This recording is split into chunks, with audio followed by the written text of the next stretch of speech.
Bonjour à toutes et à tous, bienvenue dans le Métro Hebdo, l'émission qui fait le tour de l'actualité métropolitaine.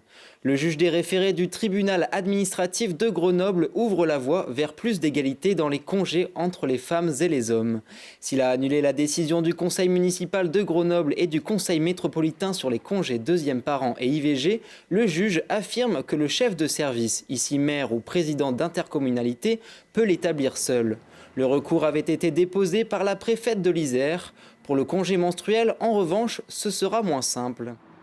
Nous ne renversons pas la jurisprudence, néanmoins on sent quand même une certaine écoute, une entente de la part des magistrats qui ont compris que c'était quelque chose qui émanait de... Je souhaite qu'il y ait soit une proposition de loi, soit un projet de loi, parce que je rappelle quand même que c'est Aurore Berger qui est en charge de l'égalité entre les femmes et les hommes. Ça fait partie des sujets qu'elle souhaitait faire avancer. Elle est aujourd'hui ministre, donc je pense que c'est un projet de loi qu'elle pourrait soumettre. C'est une loi qui affecte la fonction publique territoriale, je précise. Après, rien n'empêcherait de faire des lois plus générales. Mais pour le moment, on est sur notre sujet de la fonction publique territoriale. Mais ceci était important parce qu'ils sont justement fondamentaux sur le sujet de l'égalité entre les femmes et les hommes et de la reconnaissance politique de la souffrance de certaines femmes pour le congé menstruel. Nous souhaitions que le congé menstruel soit reconnu parce que c'est aussi une manière de reconnaître certaines souffrances des femmes qui ont été invisibilisées pendant des années.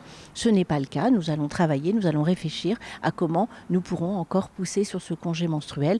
Et ceux qui doivent être en première ligne sur ce sujet-là, ce sont nos députés, nos sénateurs. La métropole rappelle que selon le ministère de l'Enseignement supérieur et de la Recherche, une femme sur 2 souffre de règles douloureuses et une femme sur 10 souffre d'endométriose. Allier art et science, c'est l'une des missions de Cosmocité. C'est d'ailleurs de cette manière que l'auteur-compositeur grenoblois Soumac Dub a construit son spectacle. Notre journaliste Justine Lianaz Martinez est allée les rencontrer lors de leur représentation au Planétarium. Pluie d'étoiles filantes, spirale aux allures de trous noirs et constellations, le dôme du planétarium de Cosmocité s'est éclairé pendant plus d'1 heure à la lueur d'une nuit d'août de l'an 2000.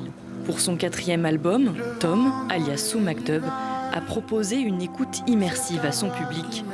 L'artiste grenoblois a dévoilé l'Irae, nom scientifique de l'étoile Vega, un projet à l'univers électro qui sort des sentiers battus.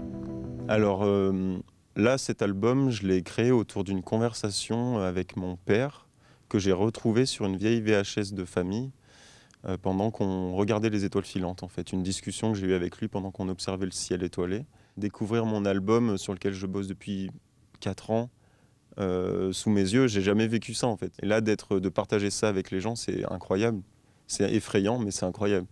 Comme l'artiste, le public est intrigué par l'immensité des ciels d'été. Julien Milly, astronome à l'Observatoire des sciences de l'univers de Grenoble, est là pour donner quelques clés.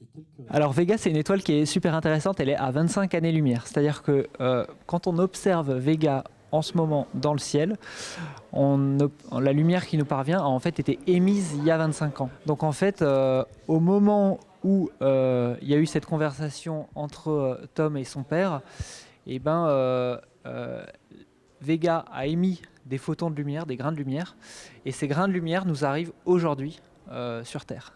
Sous les yeux médusés du public, des animations créées par Fanny Musso, médiatrice scientifique et inspirée par les sonorités du projet de l'artiste. En fait, il sort des codes de l'électrodub qu'on connaît nous normalement. Et il a vraiment tranché en fait avec un nouvel univers et il s'est créé sa propre patte. Parce que j'avais vraiment un bon souvenir du planétarium où je me disais ouais, ça rend vraiment bien et en plus en musique trop sympa. Des yeux, des cils, des fleurs, décide du lieu de l'heure. Quittons l'espace et le planétarium pour parler de la qualité de l'eau, un sujet qui nous concerne tous. Grenoble-Alpes Métropole, qui assure la gestion de l'eau potable dans ses 49 communes, lance jusqu'au 29 février une enquête de satisfaction sur l'eau du robinet. Certains usagers seront contactés par téléphone pour répondre à un questionnaire en 7 points qu'on nous annonce facile et rapide. C'est terminé pour aujourd'hui. Merci de nous avoir suivis. Rendez-vous la semaine prochaine pour de nouvelles actualités.